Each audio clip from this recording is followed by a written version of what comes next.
My name is Amanda Parker. I'm married to an amazing man named Mark, and we have a little girl, Lily, who's the light of our lives. But back when I was 18, things weren't so picture perfect. I had just graduated high school, and it should have been one of the happiest days of my life. Instead, that day ended up being the moment everything fell apart with my stepmom, Sandra, and my brother, Ian. It was right after the graduation ceremony. I was still wearing my cap and gown when Sandra pulled me aside with that fake, tight smile she always had when she was about to deliver bad news. "Amanda," she said, almost sweetly, "I need you to know that the college fund your dad left behind won't be yours after all." Just like that. No explanation, no empathy. Just dropped it like it was no big deal. I froze, staring at her, trying to process. "What do you mean?" I asked. My dad had told me about that fund himself. He'd set it up for me when I was a kid. Sandra didn't even flinch. She just shrugged like she was discussing the weather. "Well, Ian and I talked about it, and we think it would be better if the money went towards something more practical. Ian has a plan for it, and honestly, Amanda, you've always been more of a dreamer. College might not be the best fit for you." I couldn't believe what I was hearing.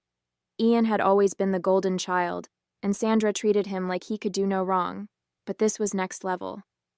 "That money was for me. Dad wanted me to go to college," I said, my voice shaking. Ian came over, clearly eavesdropping, and of course he chimed in. "Amanda, calm down. You know I'll make good use of it. I'm planning to invest it, start a business. Dad would have wanted us to be smart about it. Besides, you can just take out loans like everyone else if college means that much to you." He said it so casually, like I should just roll over and accept it. My hands were trembling, and my heart was pounding in my chest. "You can't just take what's mine.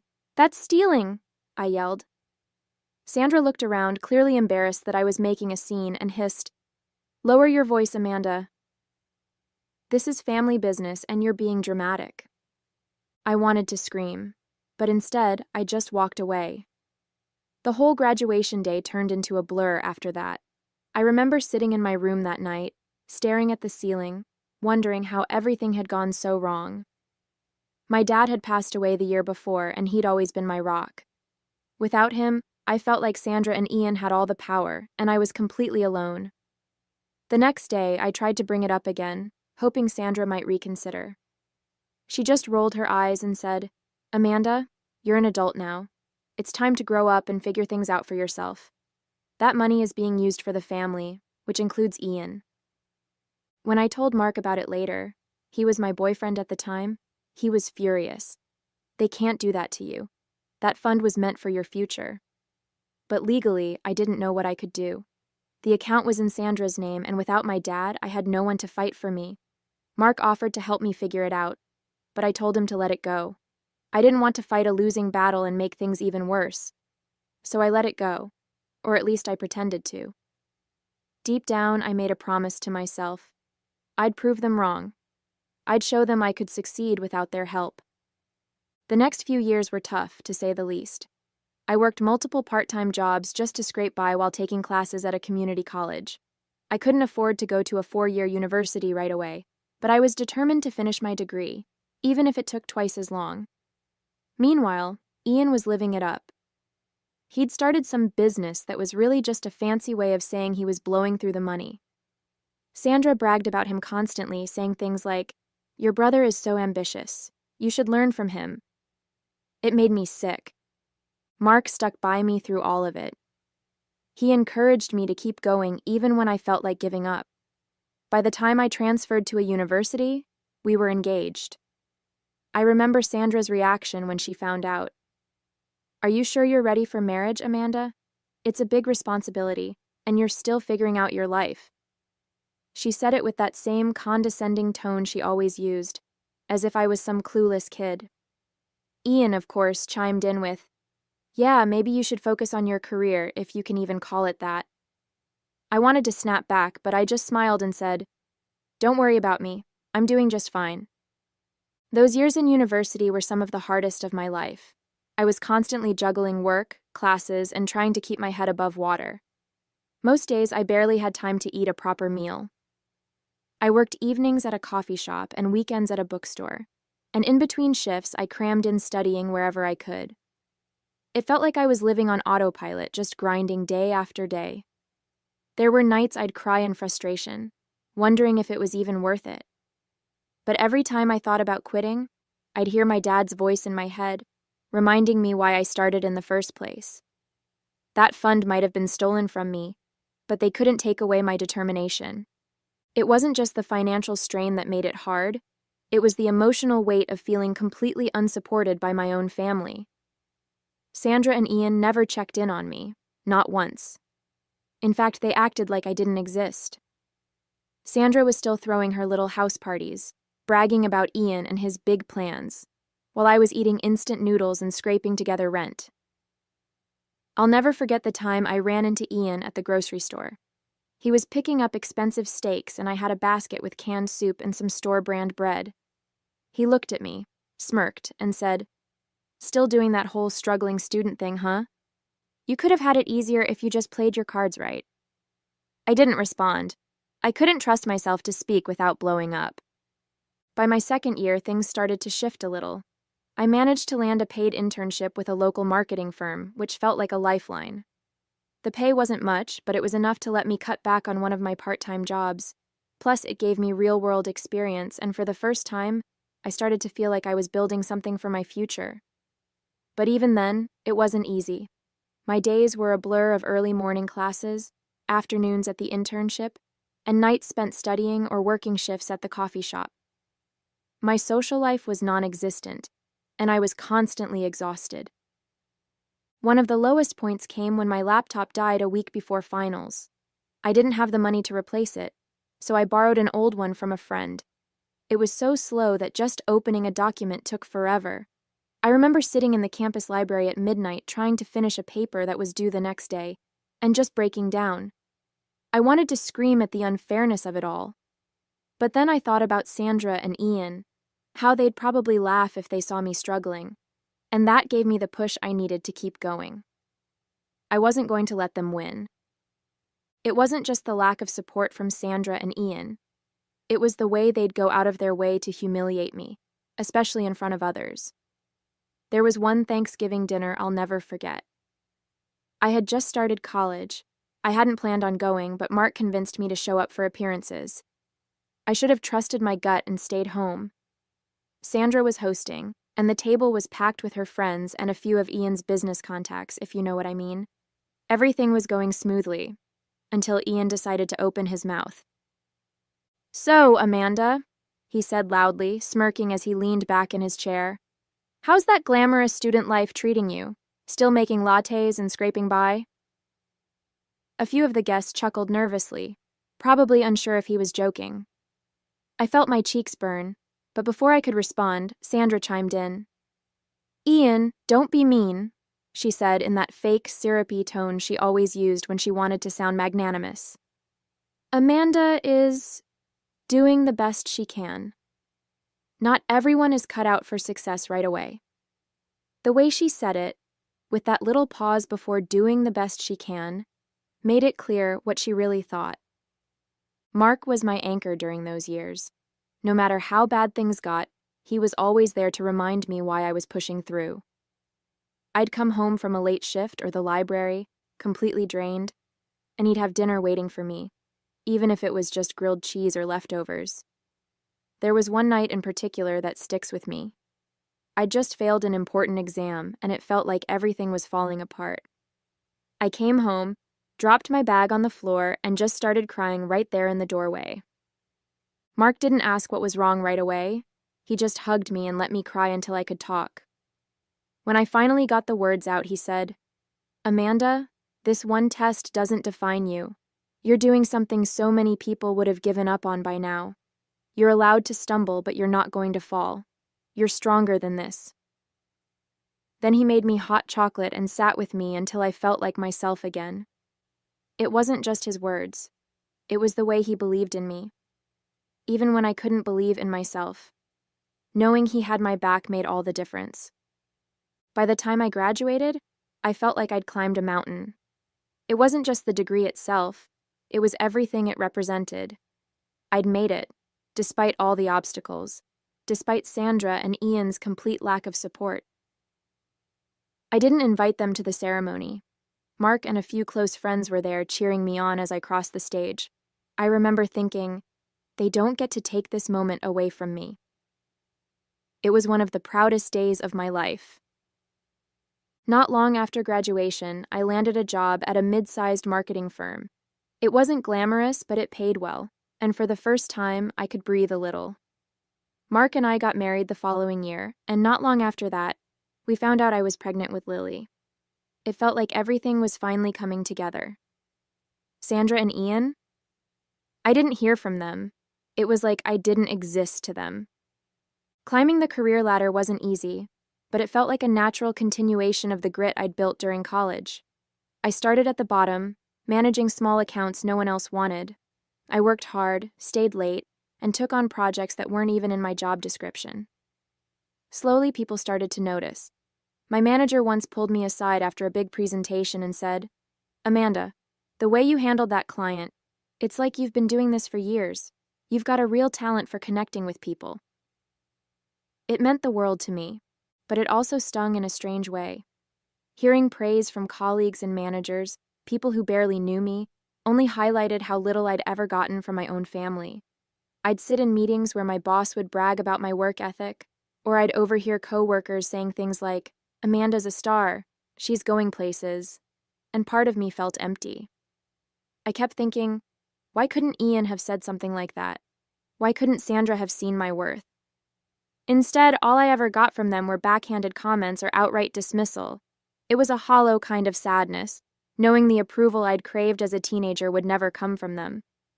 My life kept moving forward, and with every step, I felt like I was finally building something solid. After a few years at the firm, I landed a promotion to account manager, overseeing a team of my own. It felt surreal.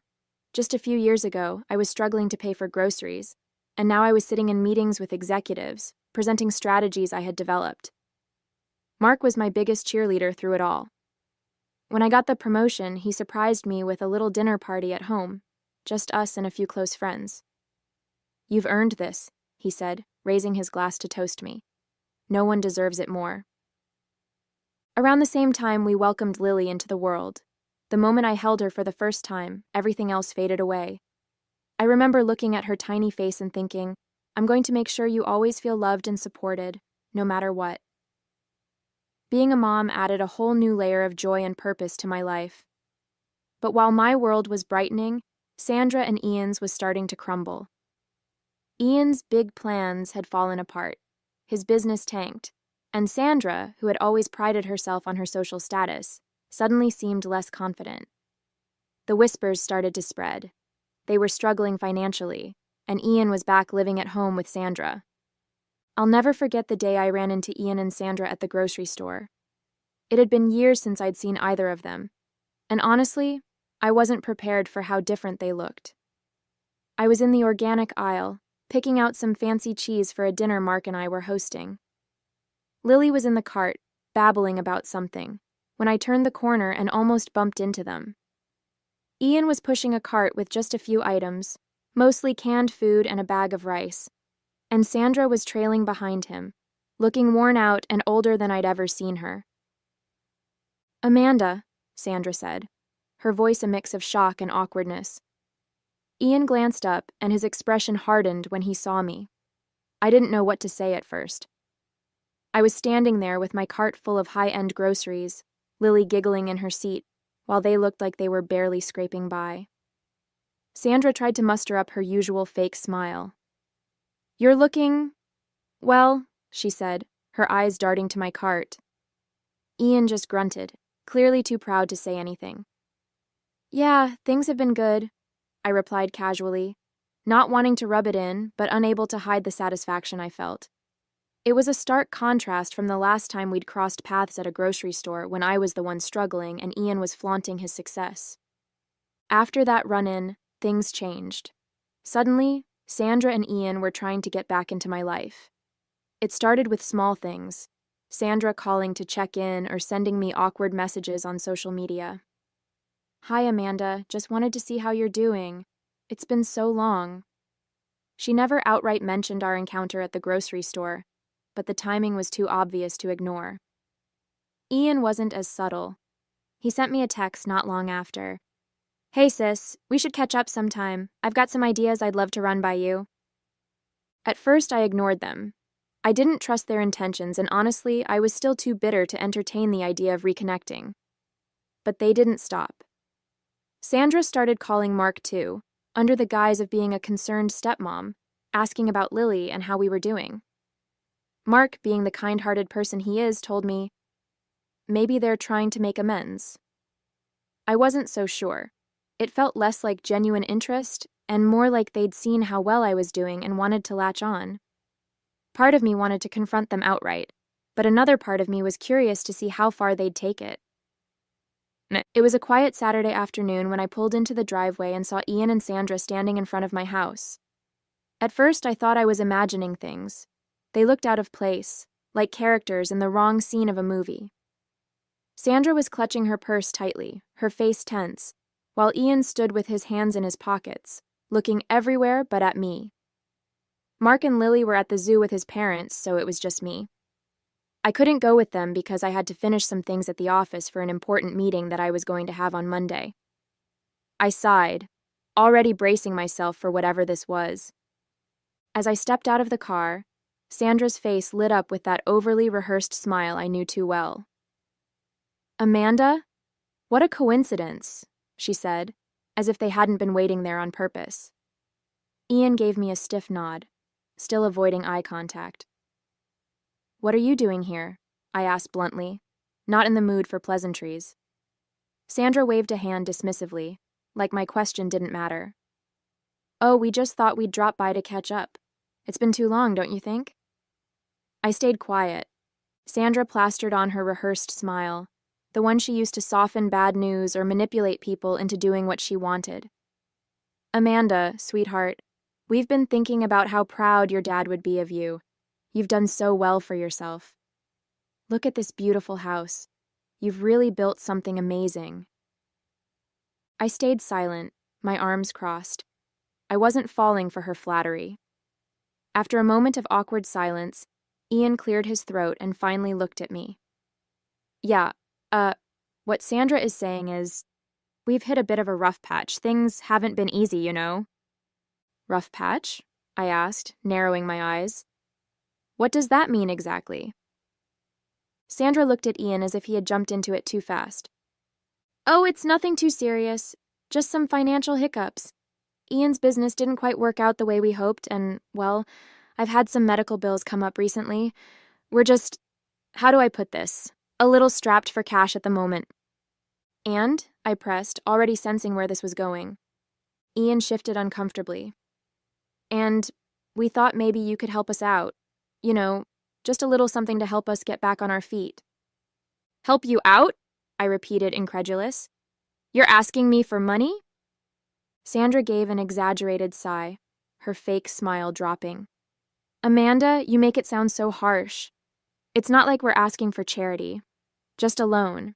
You're doing so well, and it's clear you can afford it. We wouldn't even be asking if it wasn't really necessary. Necessary? I echoed, feeling the heat rising in my chest. You mean like how it was necessary to steal my college fund? Or to tell me I'd never amount to anything? Is this one of those necessities? Ian's jaw tightened. That's not fair, Amanda.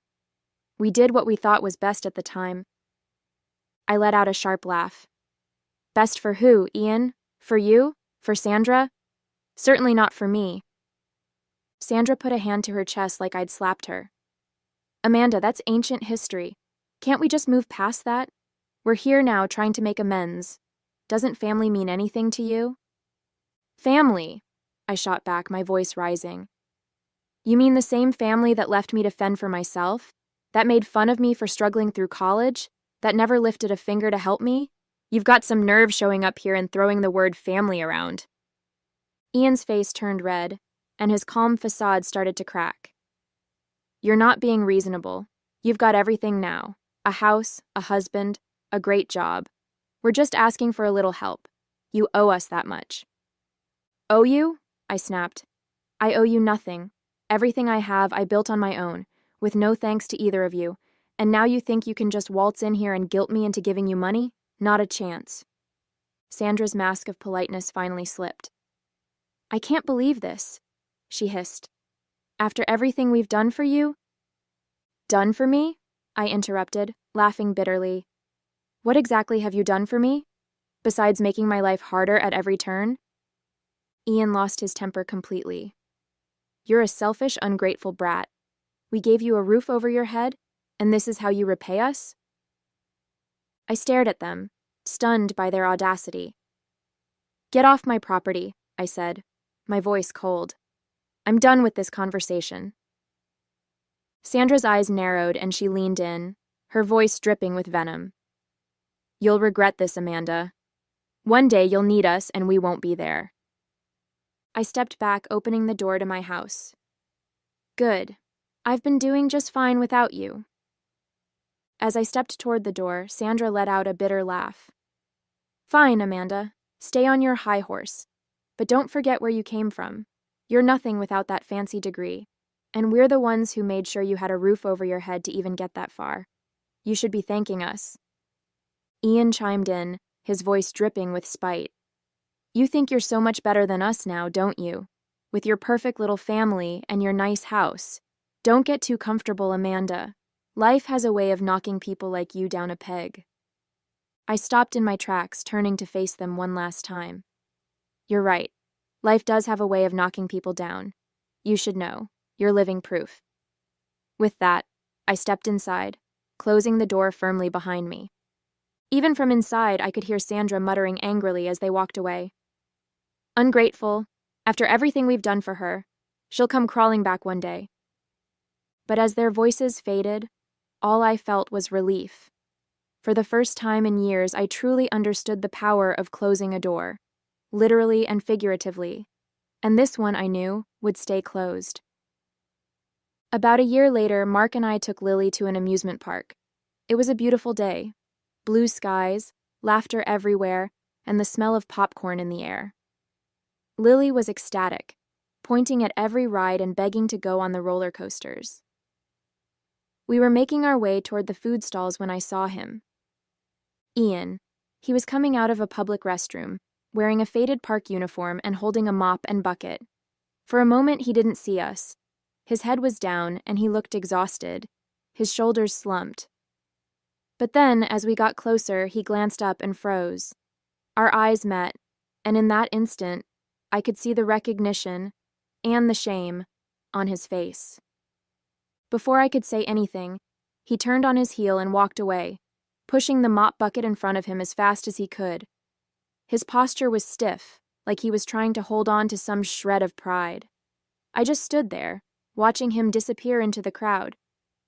Mark noticed my pause and looked at me. Everything okay? He asked. I nodded slowly, forcing a smile for Lily's sake. Yeah, let's go find that cotton candy stand. As we left the park that day, I couldn't stop thinking about Ian. Seeing him like that, avoiding me, ashamed, brought back a flood of memories. The insults, the dismissive comments, the years of being treated like I was less than nothing, and Sandra, always there to back him up, to twist the knife a little deeper. For so long, I'd carried the weight of their words, letting them make me feel small. But now it felt different. I looked at Mark, holding Lily's hand as she chattered about her favorite rides, and I smiled. This was my life now. A loving husband, a bright, beautiful daughter, a career I'd worked so hard to build. Everything I'd achieved, I'd done without them. And the best part? I didn't need their validation anymore. They'd spent years trying to tear me down, but here I was, happy, successful, and surrounded by people who truly loved me.